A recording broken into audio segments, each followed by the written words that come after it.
اعوذ باللہ من الشیطان الرجیم بسم اللہ الرحمن الرحیم وَإِذَا أَذَقْنَا النَّاسَ رَحْمَةً مِّن بَعْدِ ضَرَّاءَ مَسَّتْهُمْ إِذَا لَهُم مَّكْرٌ فِي آيَاتِنَا قُلِ اللَّهُ أَسْرَعُ مَكْرًا إِنَّ رُسُلَنَا يَكْتُبُونَ مَا تَمْكُرُونَ وَإِذَا أَذَقْنَا النَّاسَ رَحْمَةً مِّن بَعْدِ ضَرَّاءَ مَسَّتْهُمْ إِذَا لَهُم مَّكْرٌ فِي آيَاتِنَا۔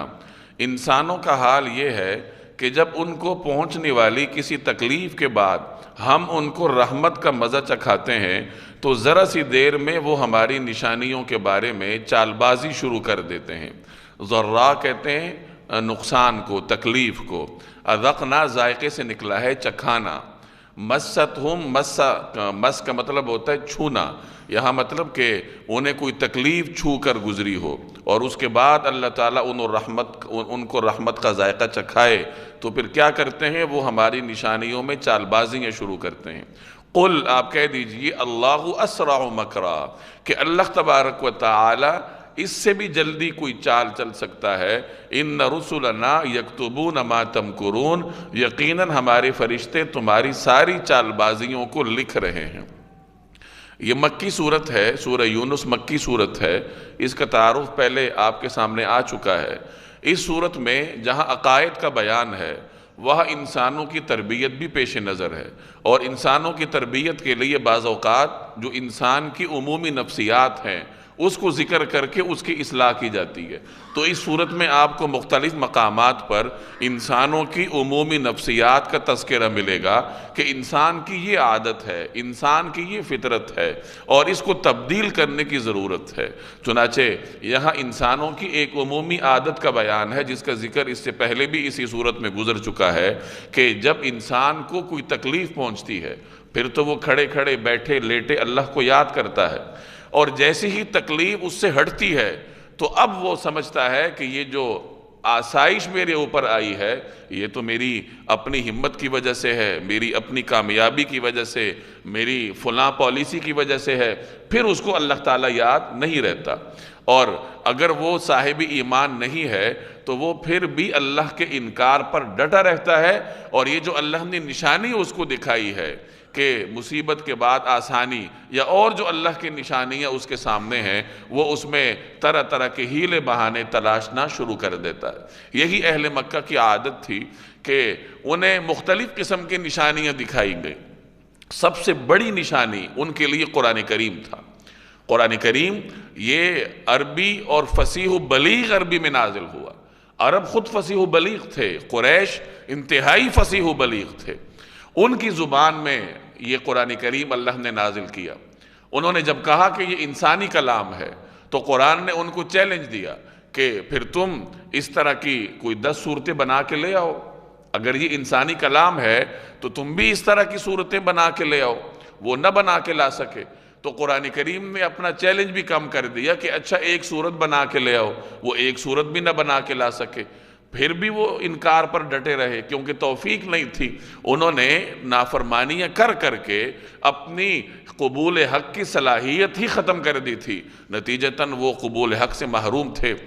ایک سب سے بڑی نشانی ان کے لیے جناب رسول اللہ صلی اللہ علیہ وسلم کی ذات اطہر تھی۔ آپ صلی اللہ علیہ وسلم کی حیات طیبہ ان کے لیے بہت بڑی نشانی تھی۔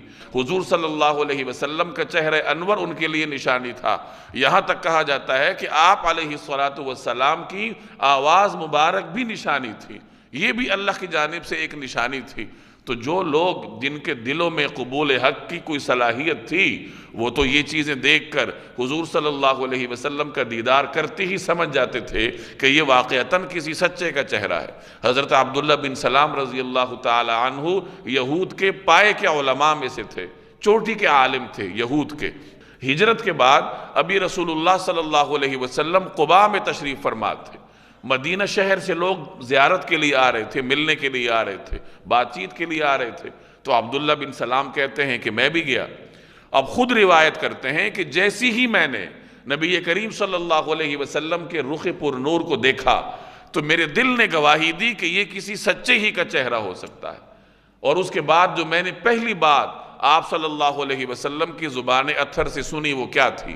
وہ یہ تھی ایھا الناس افشوا السلام وصلوا الارحام وصلوا باللیل والناس نیام تدخلوا الجنت بسلام، کہ اے لوگو سلام کو عام کرو، لوگوں کو کھانا کھلاؤ، صلہ رحمی کرو، اور رات کے اس حصے میں اٹھ کر نماز پڑھو جب لوگ سو رہے ہوں، تو جنت میں سلامتی کے ساتھ داخل ہو جاؤ گے۔ تو حضرت عبداللہ بن سلام کو اللہ نے قبول حق کی صلاحیت جو دی تھی، انہوں نے اس کو دھندلایا نہیں تھا، چنانچہ اللہ نے توفیق دی۔ رسول اللہ صلی اللہ علیہ وسلم کے چہرہ پر انور کو، پر نور کو دیکھتے ہی انہوں نے گواہی دی کہ رسول اللہ صلی اللہ علیہ وسلم کا لایا ہوا پیغام برحق ہو سکتا ہے۔ لیکن جنہوں نے اپنی صلاحیتیں ختم کر دی تھیں، انہوں نے مکہ میں آپ کے 40 سالہ زندگی کو دیکھا، آپ کو صادق اور امین کہا، اور اس حد تک آپ کی امانت پر اعتماد تھا کہ باوجود دشمن ہونے کے امانتیں آپ کے پاس رکھوا رہے تھے، لیکن ایمان لانے کی صلاحیت سے محروم تھے۔ تو انسانوں کی عام طور پر جو قریش کی عادت تھی وہ یہی تھی کہ ایک کے بعد ایک نشانی دیکھتے تھے، انکار کرتے تھے، چال بازیاں کرتے تھے، اور مطالبہ کرتے تھے کہ ہمیں کوئی نئی نشانی دکھاؤ۔ تو اس کا ذکر ہے یہاں پہ کہ یہ انسان عجیب نفسیات کا مالک ہے، کہ ابھی یہ مشکل کا شکار ہوگا، تھوڑی دیر کے بعد جب اس کو اللہ کوئی اچھائی پہنچائے گا، اس کے لیے آسانی پیدا کرے گا، تو یہ کیا کرے گا؟ یہ فوری طور پر ہماری نشانیوں میں چال بازیاں شروع کر دے گا، ہیلے بہانے تلاش کرنا شروع کر دے گا۔ تو فرمایا گیا کہ ان سے کہہ دیجئے اللہ اسرع مکرا، کہ اللہ اس سے بھی جلدی کوئی چال چل سکتا ہے۔ مکر اردو زبان میں دھوکے اور فریب کے لیے استعمال ہوتا ہے، عربی زبان میں یہ خفیہ تدبیر کے لیے استعمال ہوتا ہے۔ تو اللہ جل جلالہ کے لیے جہاں قرآن کریم میں مکر کا لفظ استعمال ہوتا ہے تو اس سے مراد خفیہ تدبیر ہے، کہ اللہ اس سے بھی جلدی کوئی خفیہ تدبیر کر سکتا ہے۔ اللہ کی خفیہ تدبیروں سے ہر شخص کو لرزنا چاہیے، کہ آج اگر اللہ نے توفیق دی ہے کہ آپ یہاں مسجد میں بیٹھے ہیں، ہمیں جیسے ٹوٹی پھوٹی عبادات کرنے کی توفیق مل جاتی ہے، تو نہ جانے کل کو یہ توفیق برقرار ہوگی یا نہیں۔ اس حوالے سے اللہ کا فیصلہ کیا ہوگا، یہ اللہ کی خفیہ تدبیر ہے۔ تو انسان جتنا دین پر عمل کرتا ہے اتنی اس کے اندر خشیت پیدا ہوتی ہے۔ ہمارے ہاں معاملہ الٹا ہوتا ہے، ایک آدمی 2 دن کوئی 2-4 رکعت نماز پڑھ لیتا ہے تو بس پھر وہ لوگوں کے اوپر فتوے جھاڑنا شروع کر دیتا ہے۔ ہمارے ایک استاد تھے، وہ بڑے حکیم شخصیت تھی، بڑی شاندار تربیت فرماتے تھے۔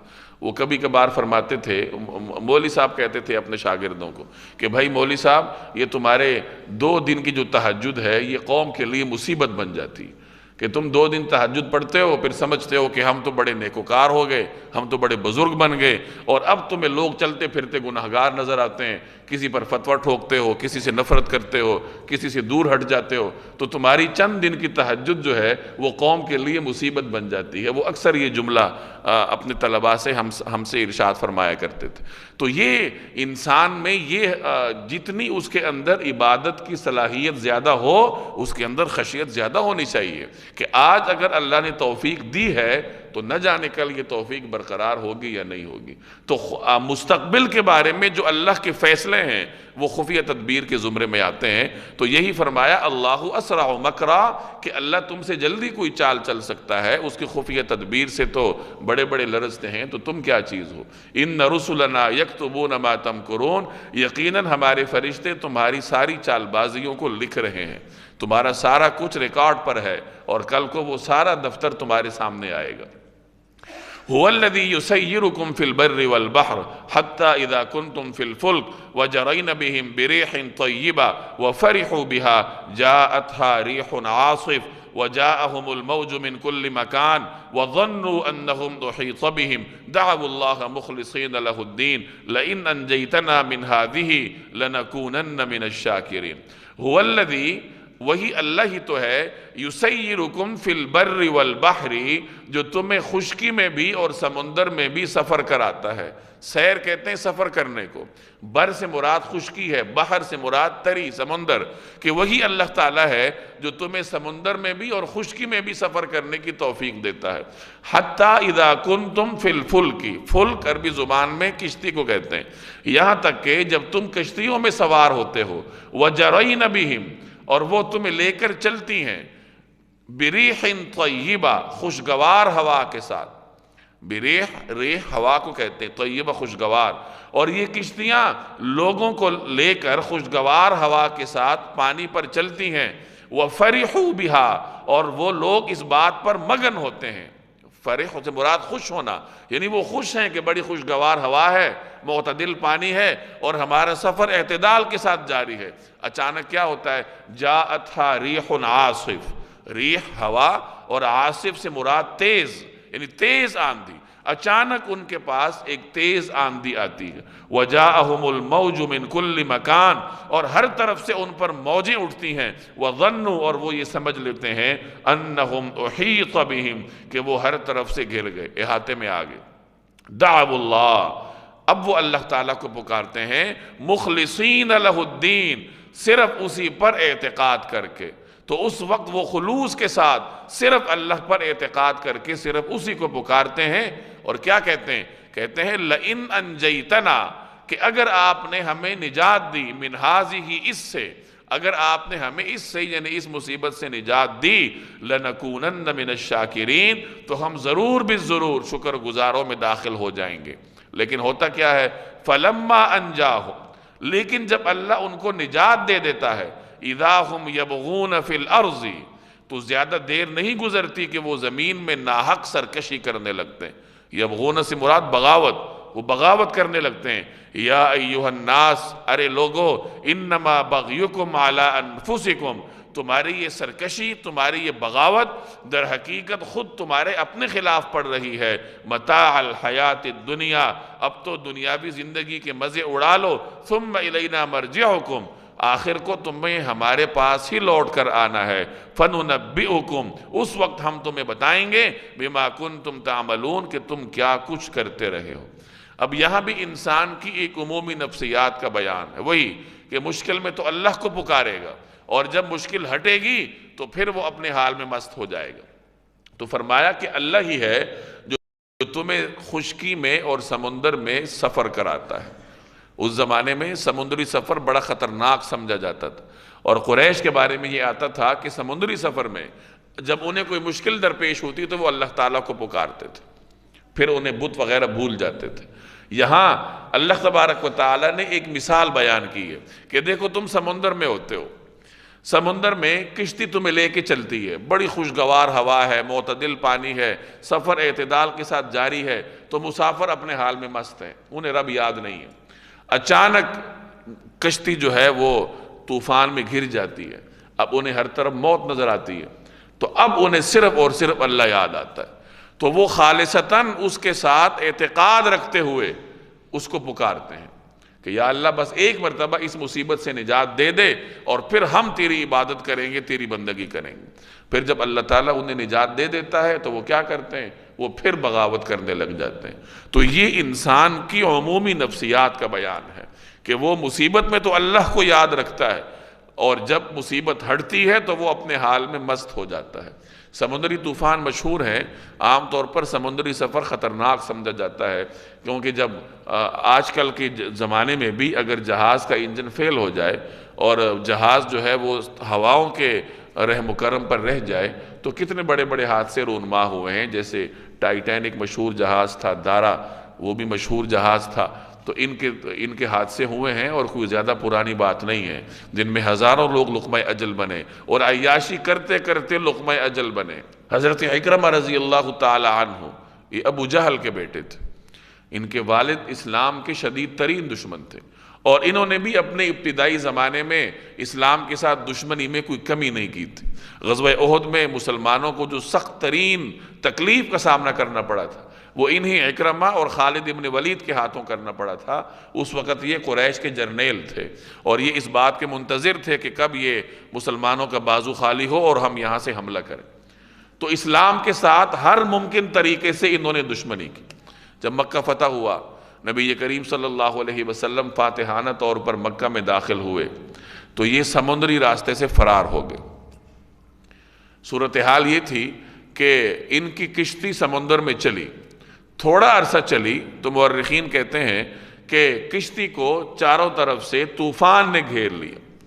اب جو کشتی کے اندر مسافر تھے انہوں نے لات اور عزا اپنے بتوں کو پکارنا شروع کیا، تو جو ملاح تھے وہ تو اکثر سفر کرتے رہتے تھے، جو کشتی کے انتظامیہ تھی، تو ملاحوں نے سوا مسافروں سے کہا کہ دیکھو یہ لات اور عزا کی جگہ نہیں ہے، یہاں لات تمہارے کام نہیں آئے گا، یہاں صرف خدائے وحدہ لا شریک کو پکارو، اسی نے مدد کرنی ہے جو کرنی ہے۔ تو اکرمہ کہتے ہیں کہ یہ سن کر میرے دل پر چوٹ لگی کہ اسی اللہ کو اگر پکارنا تھا، توحید پر ایمان رکھنا تھا، تو میں محمد صلی اللہ علیہ وسلم کے ہاتھ میں ہاتھ نہ دیتے تھا، اسی سے تو میں بھاگا ہوں۔ تو کہتے ہیں کہ یہاں سے میری کایا پلٹنا شروع ہوئی کہ اگر مصیبت میں اسی خدا کو پکارنا ہے، تری میں اس کو پکارنا ہے سمندر میں، تو خشکی میں کیوں نہ پکاریں؟ تو میں نے دل میں عہد کیا کہ اگر میں یہاں سے بچ گیا تو میں سیدھے جاؤں گا اور محمد صلی اللہ علیہ وسلم کے ہاتھ میں ہاتھ دے دوں گا۔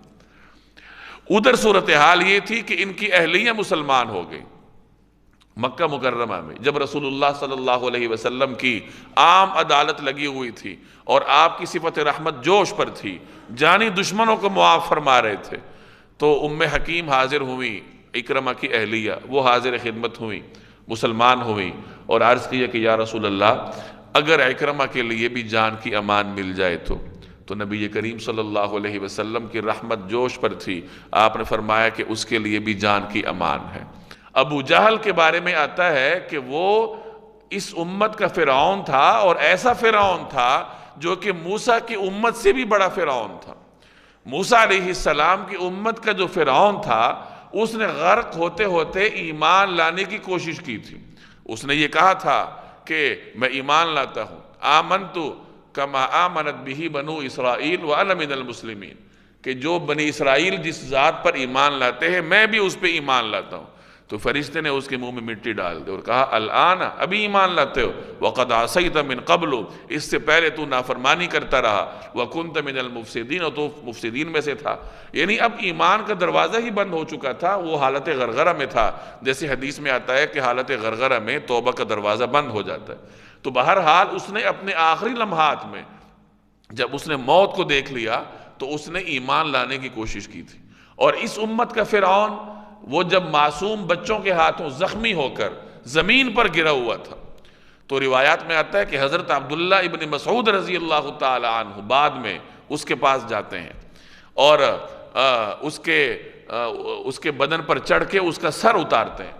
تو سر اتارنے سے پہلے ابھی وہ زندہ تھا، تو اس نے کہا حضرت عبداللہ ابن مسعود یہ مکہ مکرمہ میں کوئی خاص سماجی حیثیت نہیں رکھتے تھے، چونکہ مکہ میں سرداری کلچر تھا، تو سردار تھے، عام غریب آدمی تھا۔ تو ابو جہل نے ان کو اس حالت میں کہا کہ او چرواہے، تو بڑی بھاری جگہ نہیں چڑھ گیا؟ یعنی موت سامنے ہے لیکن تکبر جان نہیں چھوڑ رہا، یہ برداشت نہیں ہو رہا کہ یہ جو مکہ کے سماج میں کوئی خاص حیثیت نہیں ہے، یہ کیوں اس طریقے سے میرے سینے پہ پاؤں رکھ کر کھڑے ہیں۔ حضرت عبداللہ ابن مسعود نے جب سر قلم کرنا چاہا تو اس نے پھر کہا کہ سر ذرا نیچے سے قلم کرنا تاکہ ہیبت والا نظر آئے۔ یہ تو اللہ نے اس کو سبق سکھانا تھا۔ حضرت ابن مسعود اس امت کے منکسر ترین شخصیت تھے، اور اللہ نے اس امت کے فرعون اور متکبر ترین شخصیت کا سر اس امت کے منکسر المزاج اور عاجز ترین شخصیت کے ہاتھوں کٹوایا۔ یہ اللہ تبارک و تعالیٰ کی قدرت ہے۔ تو اتنے بڑے فرعون اور اتنے بڑے باغی کا بیٹا ہے، اور جناب رسول اللہ صلی اللہ علیہ وسلم اس کے لیے اپنی دستار مبارک عطا فرما رہے ہیں۔ یہ ہے قرآن کریم کے اس آیت کی تفسیر، فَبِمَا رَحْمَةٍ مِّنَ اللَّهِ لِنْتَ لَهُمْ، کہ اللہ کی رحمت تھی کہ اللہ نے آپ کو ان کے لیے نرم بنایا۔ وَلَوْ كُنْتَ فَظًّا غَلِيظَ الْقَلْبِ، اگر آپ کا دل سخت ہوتا، آپ تندخو ہوتے، لَانْفَضُّوا مِنْ حَوْلِكَ، تو یہ آپ کے ارد گرد سے چھٹ جاتے۔ یعنی یہ صحابہ کا جو جمع ہونا تھا اور اپنے دل و جان کے ساتھ فدا ہونا تھا، تو اس کی بنیادی وجہ رسول اللہ صلی اللہ علیہ وسلم کی صفت رحمت تھی۔ تو ام حکیم اکرمہ کی اہلیہ روانہ ہوئی، ساحل پر پہنچی، اس کو بھی معلوم تھا کہ سمندری راستے سے گیا ہوا ہے، تو کسی یمن میں غالباً وہ ساحل پر گئی کہ یہاں آئے گا۔ اکرمہ بھی، اس کو اللہ نے کشتی کو نجات دی، وہ کسی طریقے سے بچتا بچاتا ساحل تک پہنچا، تو وہاں اہلیہ نے اس کا استقبال کیا اور کہا کہ چلو میرے ساتھ، تمہارے لیے میں امان لے کے آئی ہوں۔ تو اکرمہ جب اپنی اہلیہ کے ساتھ روانہ ہوا جناب رسول اللہ صلی اللہ علیہ وسلم کی خدمت میں، آپ صلی اللہ علیہ وسلم نے جب اکرمہ کو آتا ہوا دیکھا تو آپ اس کے استقبال کے لیے کھڑے ہو گئے، اتنا اکرام کیا اپنے جانی دشمن ولد جانی دشمن کا۔ اس کے اکرام کے لیے کھڑے ہوئے، اور آپ نے فرمایا مرحباً بالراکب المہاجر، کہ مرحبا ہے، ہم خوش آمدید کہتے ہیں آنے والے سوار مہاجر کے لیے، یعنی وہ جو مکہ مکرمہ سے بھاگا تھا اور اب واپس آ رہا تھا، تو اس کے اس آنے جانے کو رسول اللہ صلی اللہ علیہ وسلم نے ہجرت سے تعبیر کی، یہ اس کی دل آزاری سے بچنے کے لیے، کیونکہ ایک سردار تھا اور سردار کا بیٹا تھا، تو اس کا لحاظ رکھنے کے لیے جناب رسول اللہ صلی اللہ علیہ وسلم نے اس طریقے سے اقدامات اٹھائے کہ کھڑے ہو کر اس کا استقبال فرمایا اور یوں فرمایا مرحباً بالراکب المہاجر۔ اب ہمیں سوچنا چاہیے کہ ہمارا اس پر کہاں تک عمل ہے۔ ہمیں تو موقع چاہیے کہ اگلے بندے کو ذلیل کرے، رسوا کرے، ایک مسلمان کو جتنا ہو سکے ذلیل اور رسوا کریں، تاکہ ہمارے اندر کی آگ پر کچھ ٹھنڈ پڑے۔ تو ہم اگر مسلمان ہیں، نبی کریم صلی اللہ علیہ وسلم کے نام لیوا ہیں، تو آپ صلی اللہ علیہ وسلم کے ان اوصاف کو اپنانا بھی ہماری ذمہ داری ہے۔ عشق رسول صرف نعرے لگانے کا نام نہیں ہے کہ ربیع الاول میں نعرے لگا دیے، کچھ جھنڈیاں لگا دی اور اللہ اللہ اور خیر صلی اللہ۔ عشق رسول اصل میں اتباع رسول کا نام ہے، اطاعت رسول کا نام ہے۔ من یطع الرسول فقد اطاع اللہ، جو رسول کی اطاعت کرے گا تو اس نے اللہ کی اطاعت کی۔ تو عشق رسول اطاعت رسول کا نام ہے، اور اطاعت رسول اطاعت خدا کا نام ہے۔ اللہ نے اپنے تک رسائی کا صرف ایک دروازہ رکھا ہے، اور وہ ہے جناب رسول اللہ صلی اللہ علیہ وسلم کی سنت پر عمل کرنا۔ تو بہرحال اکرمہ کو اللہ تبارک و تعالی نے جب سمندری سفر سے نجات دلائی، تو اس طریقے سے اللہ نے اس کے لیے ایمان کا راستہ بھی کھول دیا۔ تو یہاں اس آیت میں اللہ نے انسانوں کی عمومی نفسیات کا ذکر کیا ہے کہ جب وہ کسی مشکل میں ہوتے ہیں، بالخصوص سمندری سفر کے مشکل میں، تو وہاں تو انہیں رب یاد آتا ہے، لیکن جیسے ہی خشکی پر آتے ہیں ان کے پاؤں زمین کے ساتھ قرار پکڑتے ہیں اور انہیں یقین ہوتا ہے کہ اب ہم محفوظ ہیں، تو وہ رب کو بھول جاتے ہیں اور سمجھتے ہیں کہ بس اب تو ہم ہیں اور ہمارا اقتدار ہے۔ یہاں فرمایا یا ایھا الناس انما بغیکم علی انفسکم، ارے لوگو تمہاری یہ سرکشی خود تمہارے خلاف پڑ رہی ہے، یعنی جو تم بغاوت کر رہے ہو اللہ کے خلاف، سرکشی کر رہے ہو، اس سے تم کسی اور کا نقصان نہیں کر رہے، اس سے تم بذات خود صرف اور صرف اپنا نقصان کر رہے ہو۔ اور یہی عمومی قاعدہ ہے کہ انسان جب بھی بدنیتی کرتا ہے، جب بھی سرکشی سے کام لیتا ہے، تو اس کی وہ بدنیتی اور سرکشی خود اسی کے خلاف پڑتی ہے۔ چنانچہ ایک روایت کا مفہوم ہے کہ بدنیتی کرنا، کسی کو نقصان پہنچانا، عہد کی خلاف ورزی کرنا، اس کا نقصان خود انسان کو خود ہوتا ہے۔ جو عہد کی خلاف ورزی کرتا ہے سوچتا ہے کہ اس کا نقصان ہو رہا ہے، لیکن خود اسی کا نقصان ہوگا۔ ایک اور روایت میں آتا ہے کہ من حفر بیرا لاخیہ وقع فیہ، جو آدمی اپنے بھائی کے لیے کنواں کھودتا ہے تو وہ خود اسی میں گرتا ہے۔ وَلَا يَحِيقُ الْمَكْرُ السَّيِّئُ إِلَّا بِأَهْلِ، کہ یہ جو بری چال چلنا ہے، یہ اگر احاطہ کرتی ہے تو اپنے اہل کا، یعنی جو شخص بری مکر چلتا ہے تو وہ مکر خود اسی کا احاطہ کرتی ہے۔ تو خلاصہ یہ نکلا کہ اگر کسی کے ساتھ بدنیتی کریں گے، کسی کے ساتھ بدخواہی کریں گے، کسی کے خلاف سازش کریں گے، تو اسی زندگی میں ہی وہ سازش ایک دن انسان کے سامنے آ کر کھڑی ہوتی ہے، اور وہ بدخواہی خود انسان کا گھیراؤ کرتی ہے۔ بظاہر تو آپ کو لگ رہا ہوگا کہ میں نے بڑی چال چلی، بڑی سازش کی، فلاں کا نقصان کر دیا، فلاں کو ذلیل کر دیا، فلاں کی ترقی رکوا دی۔ جس طرح اداروں میں ہوتا ہے، حسد کی وجہ سے ایک دوسرے کی ترقیاں رکواتے ہیں، تو بظاہر تو آپ کو لگ رہا ہوگا کہ فلاں کا نقصان کیا، لیکن اللہ کا کلام کہہ رہا ہے، اللہ کا رسول کہہ رہا ہے کہ تم نے اپنا نقصان کیا، اور یہ جو تمہاری بدخواہی ہے، تمہاری بدنیتی ہے، اس نے تمہارا ہی احاطہ کرنا ہے، اور ایک وقت آئے گا کہ اسی زندگی میں یہ چیز تمہارے سامنے کھڑی ہو جائے گی۔ تو اگر انسان درست راستے پر چلنا چاہتا ہے، عافیت تلاش کرنا چاہتا ہے، تو اس کے لیے ایک ہی راستہ ہے، وہ ہے خیرخواہی۔ الدین النصیحہ، دین کیا ہے؟ خیرخواہی کا نام ہے۔ ہر مسلمان کے ساتھ ہمارے دل میں خیرخواہی کے جذبات ہونے چاہیے، ہر انسان کے ساتھ ہمارے دل میں خیرخواہانہ جذبات ہونے چاہیے۔ ایک صحابی کے بارے میں آتا ہے، ایک مرتبہ نبی کریم صلی اللہ علیہ وسلم اپنی مجلس میں تشریف فرما تھے، اتنے میں آپ نے فرمایا کہ اب جو اس دروازے سے داخل ہوگا وہ جنتی ہوگا۔ تو صحابہ دیکھنے لگے کہ نہ جانے کون داخل ہوتا ہے، تو دیکھا کہ ایک مسلمان آ رہے ہیں اور انہوں نے اپنا جوتا ہاتھ میں دبایا ہوا ہے اور داڑھی سے وضو کے قطرے گر رہے ہیں، ابھی تازہ تازہ وضو کر کے آ رہے ہیں۔ تو صحابہ کو بڑا رشک ہوا کہ یہ تو بڑے خوش نصیب ہیں۔ اگلے دن پھر یہ معاملہ ہوا، جب مسلسل کئی مرتبہ یہی معاملہ ہوا کہ نبی کریم صلی اللہ علیہ وسلم نے فرمایا کہ جنتی آ رہا ہے اور آیا وہ شخص، تو صحابہ کو حیرت ہوئی کہ آیا اس شخص کو اللہ نے کن اوصاف سے نوازا ہے، یہ کتنی عبادت کرتا ہوگا۔ وہاں مجلس میں ایک صحابی تھے، غالباً حضرت عبداللہ بن عامر تھے، یہ بڑے زاہد صحابی تھے، یا عبداللہ ابن مسعود تھے، تو یہ بڑے زاہد صحابی تھے، عبادات کی طرف بہت راغب تھے۔ تو انہوں نے یہ سوچا کہ مجھے اس کی رات کی عبادت دیکھنی چاہیے کہ رات کو یہ کس قسم کی عبادت کرتا ہے، کیا ذکر اذکار کرتا ہے، کس طرح اللہ کو راضی کرتا ہے کہ اللہ اس سے اتنا راضی ہے کہ اللہ کا حبیب اپنی زبان سے کہہ رہا ہے کہ یہ جنتی ہے، اور ایک دفعہ نہیں، 2 دفعہ 3 دفعہ۔ چنانچہ وہ اس کے پاس آئے اور اپنا کوئی معاملہ بیان کیا کہ میں نے آپ کا مہمان بننا ہے۔ انہوں نے کہا ٹھیک ہے، تو رات کو ان کے ہاں قیام ہوا۔ اب وہ مہمان یہ دیکھنے لگے کہ میں دیکھوں تو صحیح کہ یہ کیا کرتے ہیں۔ انہوں نے دیکھا کہ میزبان تو عشاء ہوتے ہی سو گیا، چادر اوڑھ کے سو گیا، تو وہ بڑے حیران کہ یہ تو سو گئے۔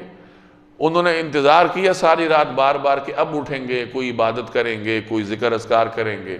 انہوں نے اٹھنے کا نام نہ لیا، فجر کے لیے اٹھے اور مسجد میں جا کے نماز پڑھی، تو یہ بڑے حیران ہوئے۔ اگلی رات انہوں نے سوچا کہ ایک رات اور دیکھ لیتا ہوں، ممکن ہے آج تھکاوٹ ہو۔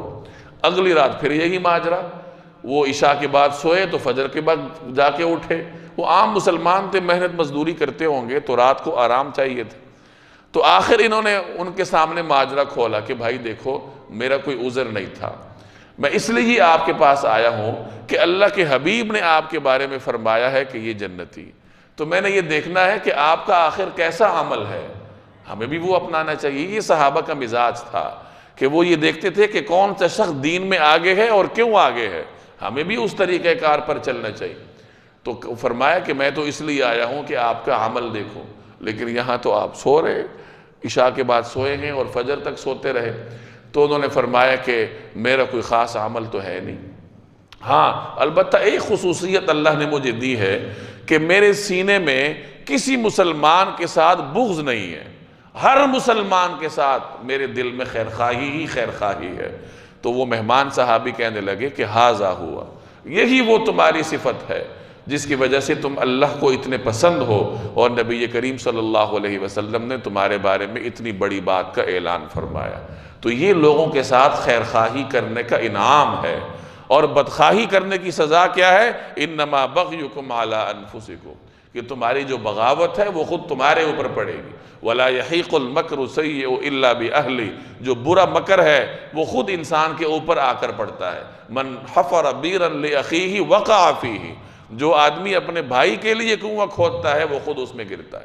تو یہ اپنے اوپر لازم کر دینا چاہیے کہ کسی انسان کے ساتھ بدخواہی کے جذبات دل میں نہ ہو، ہر آدمی کے ساتھ دل میں خیرخواہی کے جذبات ہوں۔ اور یاد رکھیے، خوب سمجھ لیجئے کہ یہ مشق کرنے سے ہوتا ہے۔ ہم کمزور لوگ ہیں، ہمارے دلوں میں بغض بھی ہوتا ہے، کسی کے لیے غلط جذبات بھی ہوتے ہیں، اس کو مشق کر کے زبردستی دل سے نکالنا ہوگا۔ گزشتہ زمانوں میں خانقاہیں ہوتی تھیں، خانقاہوں کا مقصد ہی یہ ہوتا تھا کہ وہاں سالکین آتے تھے اور اپنے ان روحانی امراض کا علاج کرواتے تھے۔ بغض ہے، حسد ہے، کینہ ہے، یہ بدنظری ہے، یہ تمام روحانی امراض ہیں، اور ان روحانی امراض کے لیے اللہ کے یہ نیک بندے خانقاہیں کھول کر بیٹھے ہوتے تھے۔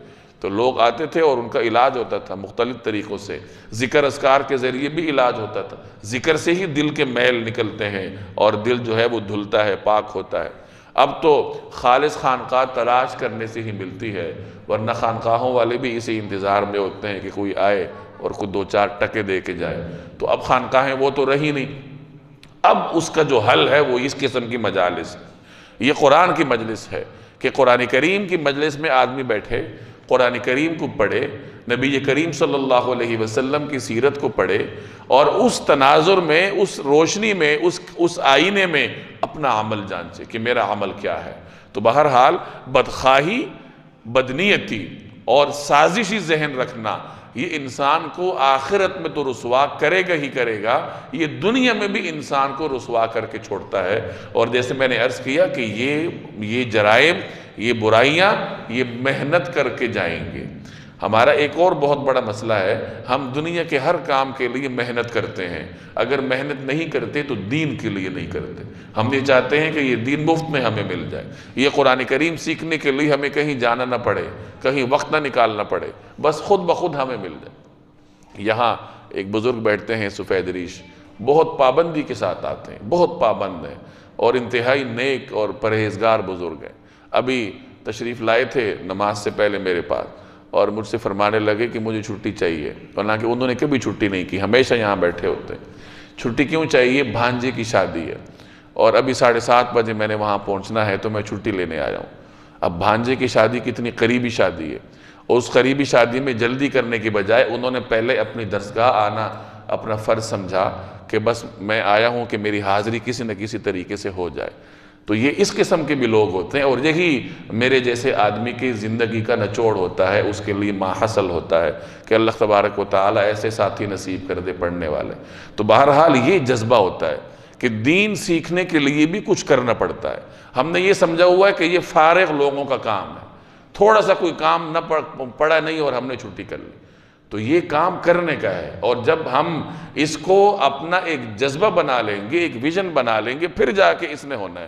یہ نہیں کہ آج کرنے کا کوئی کام نہیں ہے تو چلو آج پاسبان مسجد چلے جاتے ہیں، یہاں کوئی اللہ کا فضل ہے، تکلیف تو ہے نہیں، بس صرف بیٹھنے کی تکلیف ہے، باقی تو ہر موسم سے بچنے کا انتظام ہمارے انتظامیہ نے کر کے رکھا ہوتا ہے۔ تو بہرحال یہ صرف یہ بات نہیں بلکہ دین کا کوئی بھی کام ہو، قرآن پڑھنا ہے، حدیث پڑھنا ہے، سیرت پڑھنا ہے، روحانی امراض کا علاج کرنا ہے، تو یہ کرنے کے کام ہیں، ان کے لیے محنت کرنی پڑے گی، اتنی ہی محنت کرنی پڑے گی جتنی آپ ملازمت کے لیے کرتے ہیں، جتنی آپ تجارت کے لیے کرتے ہیں۔ درد سر مول لیے بغیر دنیا میں کون سا کام ہوتا ہے؟ کوئی بھی کام نہیں ہوتا۔ ہم نے ذہن میں یہ بٹھایا ہوتا ہے کہ یہ کام بس مفت میں ہونا چاہیے، بس ایسے ہی ہونا چاہیے، اور باقی کام جو ہیں اس کے لیے محنت ہوگی۔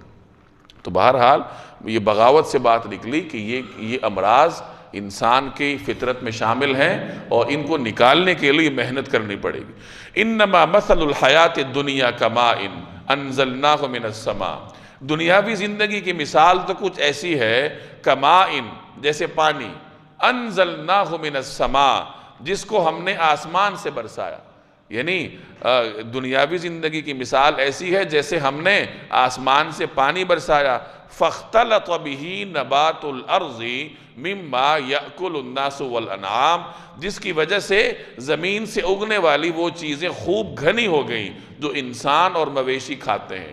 اختلاط کا مطلب میل جول ہوتا ہے، یہاں گھنا ہونا مراد ہے۔ نبات سے مراد جڑی بوٹیاں، زمین کا سبزہ، اور انعام کہتے ہیں چوپایوں کو۔ حتیٰ اذا اخذت الارض زخرفها، زخرف کہتے ہیں زیور کو، خوشنما ہونے کو، یہاں تک کہ جب زمین نے اپنا یہ زیور پہن لیا، وزینت، اور وہ خوشنما ہو گئی، مزین ہو گئی، یعنی سرسبز ہو گئی، وظن اہلها، اور اس کے مالک سمجھنے لگے، انہم قادرون علیہا، کہ بس اب یہ پوری طرح ان کے قابو میں ہے، اب یہ ان کی قدرت میں ہے، تو کیا ہوتا ہے؟ اتاہا امرنا، اچانک ہمارا حکم آ گیا، لیلاً او نہاراً، رات کو یا دن کو، رات کو یا دن کے وقت ہمارا حکم آ گیا، فجعلناہا حصیداً کأن لم تغن بالامس، اور ہم نے اس کو کٹی ہوئی کھیتی کی سپاٹ زمین میں اس طرح تبدیل کر دیا جیسے کل وہ تھی ہی نہیں۔ حصید کہتے ہیں میدان کو، یعنی ایسا میدان جس میں کٹی ہوئی کھیتی کا ایک سپاٹ قسم کا میدان ہو جس میں کوئی چیز نہ ہو، وہ مراد ہے۔ کأن لم تغن بالامس، امس کہتے ہیں گزرے ہوئے کل کو، جیسے کل وہ تھی ہی نہیں۔ کذالک نفصل الآیات لقوم یتفکرون، اسی طرح ہم نشانیوں کو ان لوگوں کے لیے کھول کھول کر بیان کرتے ہیں جو غور و فکر سے کام لیتے ہیں۔ میں نے شروع میں عرض کیا تھا کہ یہ صورت انسان کی نظریاتی تربیت کے لیے ہے۔ مکہ مکرمہ میں جو صورتیں نازل ہوئی تھیں ان میں آپ کو جگہ جگہ تربیت کے مختلف اسالیب ملیں گے۔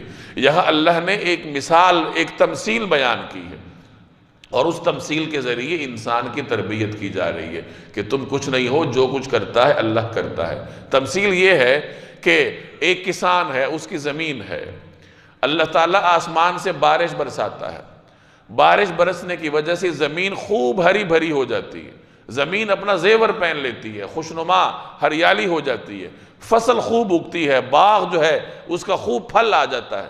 اب اس کا مالک یہ سمجھتا ہے کہ اب تو یہ میرے قابو میں ہے، یعنی اب تو یہ دولت میری ہو کے رہے گی، کل پرسوں کو کٹائی ہوگی اور یہ ساری دولت کیا ہوگی، میرے ہاتھ میں آ جائے گی، اور پھر میں یہ کروں گا وہ کروں گا، منصوبے بناتا ہے۔ وہ یہ سمجھتا ہے کہ بس اب تو یہ میری ہو گئی۔ اچانک اللہ کا حکم آتا ہے، رات کو یا دن کو سیلاب آ جاتا ہے، آندھی آ جاتی ہے، طوفان آ جاتا ہے، کوئی اور آزمائش آ جاتی ہے، اور وہ کھیتی ایسے برباد ہو جاتی ہے کہ دیکھنے والا یہ سمجھتا ہے کہ یہاں تو کل تھا ہی کچھ نہیں، یعنی وہ ہریالی وہ کسی کے خواب و خیال میں بھی نہیں ہوتی کہ یہاں بھی ہریالی ہو سکتی تھی۔ تو جس طریقے سے ایک کسان یہ سمجھ رہا تھا کہ بس کھیتی اب تیار ہے اور آنن فانن وہ تباہ و برباد ہو گئی، اسی طریقے سے انسان کو اللہ جوان کرتا ہے، مختلف مراحل سے گزرتا ہے۔ جب وہ جوان ہوتا ہے اور اس کے تمام تر قوتیں کام کر رہی ہوتی ہیں اور وہ یہ سمجھ بیٹھتا ہے کہ بس اب تو میں ہوں، اب تو میں ہی میں ہوں، ہر چیز میری قدرت میں ہے، اچانک اللہ کا حکم آتا ہے، موت اس کو آ دبوچتی ہے، کوئی بیماری آ جاتی ہے، چارپائی کے ساتھ لگ جاتا ہے۔ تو فرمایا کہ دیکھو اس طرح ہم نشانیاں کھول کھول کر بیان کرتے ہیں، کوئی فکر کرنے والا تو ہو۔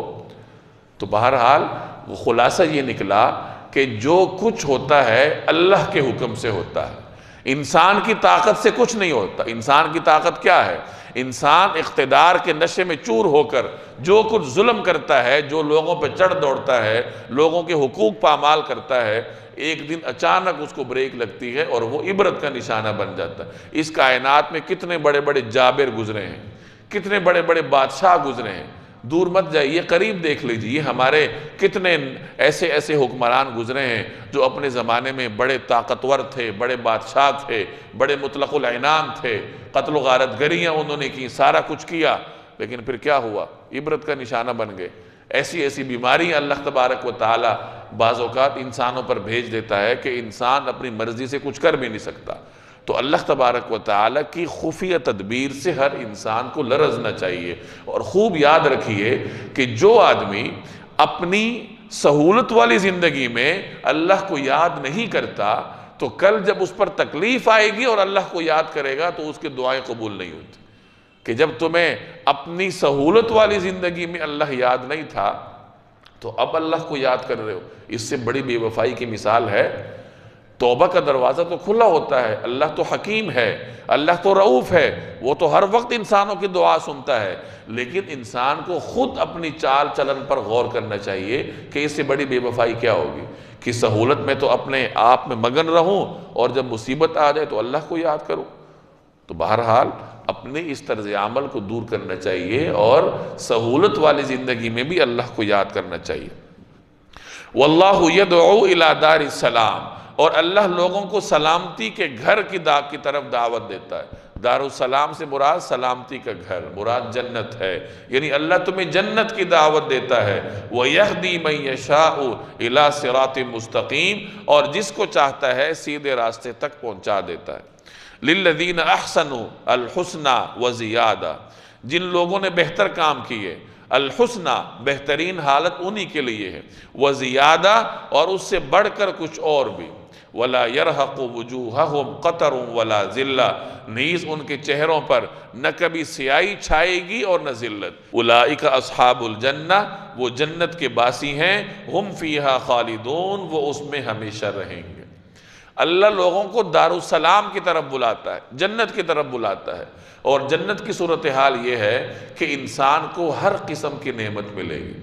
وہاں انسان کو کوئی نعمت حاصل کرنے کے لیے کسی کو بلانا نہیں پڑے گا، کسی سے مانگنا نہیں پڑے گا، بس انسان کے دل میں خیال آئے گا اور اللہ تبارک و تعالیٰ کی جانب سے اس کی نعمت پوری، اس کی خواہش پوری کر دی جائے گی۔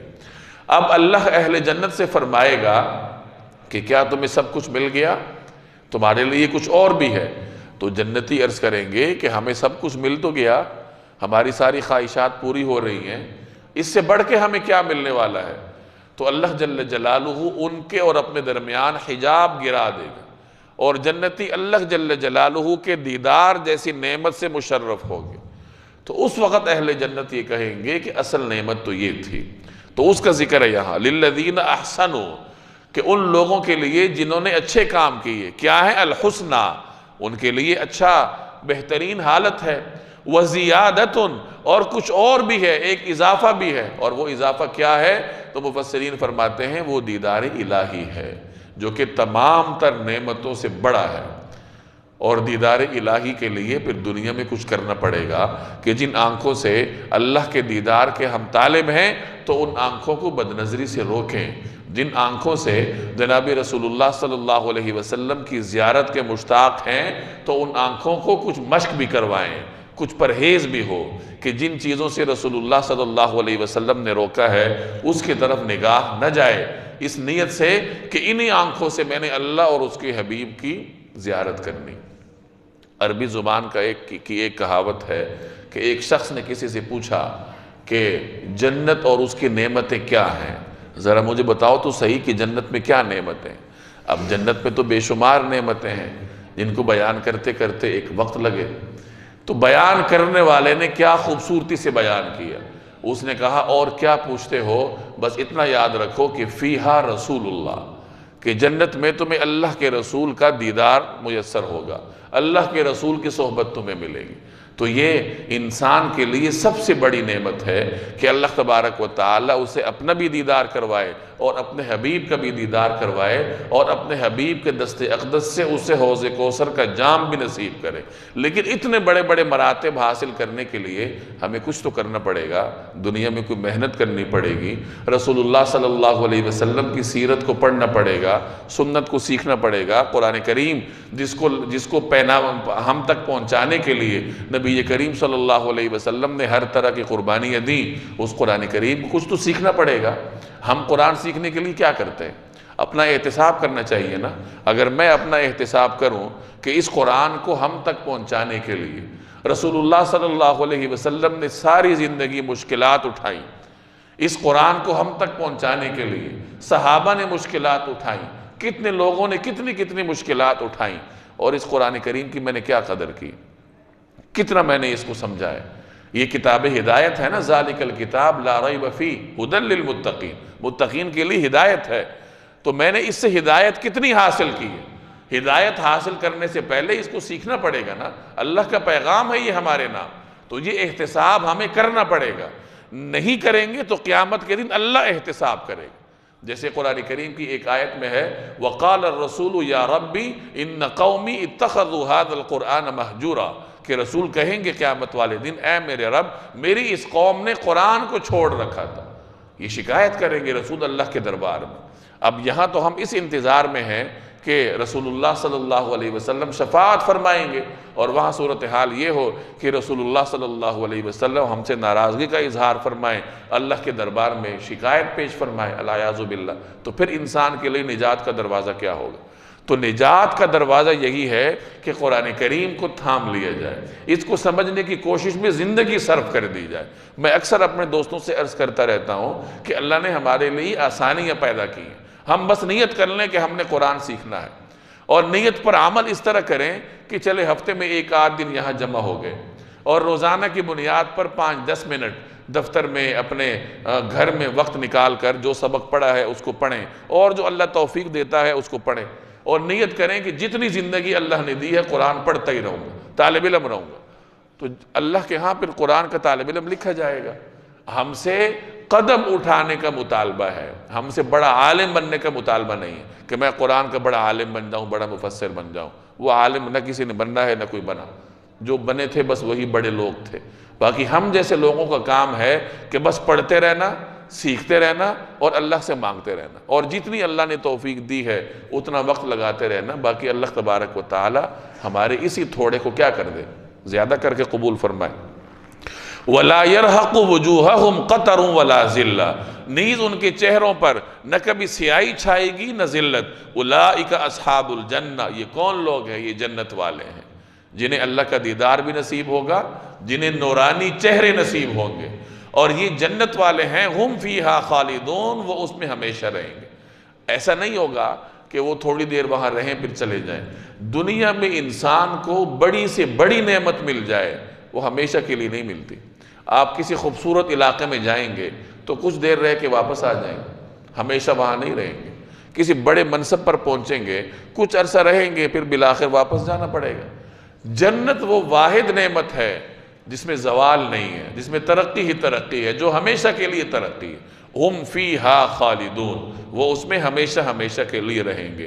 والذین کسبوا السیئات، رہے وہ لوگ جنہوں نے برائیاں کمائی ہیں، جزاء سیئۃ بمثلہا، تو برائی کا بدلہ اسی جیسا برا ہوگا۔ وترہقہم ذلہ، اور ان پر ذلت چھائی ہوئی ہوگی۔ ما لہم من اللہ من عاصم، اور اللہ سے انہیں کوئی بچانے والا نہیں ہوگا۔ کأنما اغشیت وجوہہم قطعا من اللیل مظلما، ایسا لگے گا جیسے ان کے چہروں پر اندھیری رات کی تہیں چڑھا دی گئی ہیں۔ قطعاً قطعتن کی جمع ہے، تہ کو کہتے ہیں یا ٹکڑے کو کہتے ہیں، مظلمن اندھیرا، اندھیری رات کی تہیں جیسے ان کے چہروں پر چڑھا دی گئیں۔ یہ کون لوگ ہیں؟ اولئک اصحاب النار، وہ دوزخ کے باسی ہیں۔ ہم فیہا خالدون، وہ اس میں ہمیشہ ہمیشہ رہیں گے۔ ایک طرف اہل جنت اور ان کے نعمتوں کا بیان کیا، تو دوسری طرف اہل جہنم اور ان کی سزا کا بھی بیان کیا، کہ جن لوگوں نے دنیا میں برے اعمال کیے، اللہ کی نشانیوں کو قبول نہ کیا، تو کیا ہوگا؟ قیامت کے دن ان کا مقدر جہنم ہے، جہاں ان کے چہروں پر سیاہی چھائی ہوگی۔ اہل جنت کے بارے میں فرمایا کہ ان کے چہروں پر نور چھایا ہوا ہوگا، اور ان کے بارے میں فرمایا کہ ان کے چہروں پر ذلت اور سیاہی کے نے ڈیرے ڈالے ہوں گے، اور اس ذلت اور سیاہی سے بچنے کے لیے ان کے پاس کوئی راستہ بھی نہیں ہوگا۔